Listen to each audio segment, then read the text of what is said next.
مساء الفل. النهاردة 21 رمضان، هنتكلم عن لعيب رقم 21.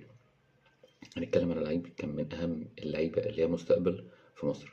هنتكلم على واحد من رؤوس الحرب اللي كان ليه مستقبل كبير برا مصر.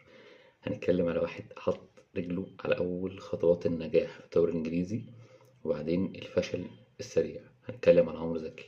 عمرو زكي مواليد المنصورة 1983، اعتزل في 2015. عمرو زكي لعب للمنصورة، انبي، الزمالك، آه، لوكوموتيف موسكو، لعب لويجن وهال سيتي في الدوري الإنجليزي. ومن 2000 تقريبا آخر مرة لعب فيها عمرو زكي كورة في 2011.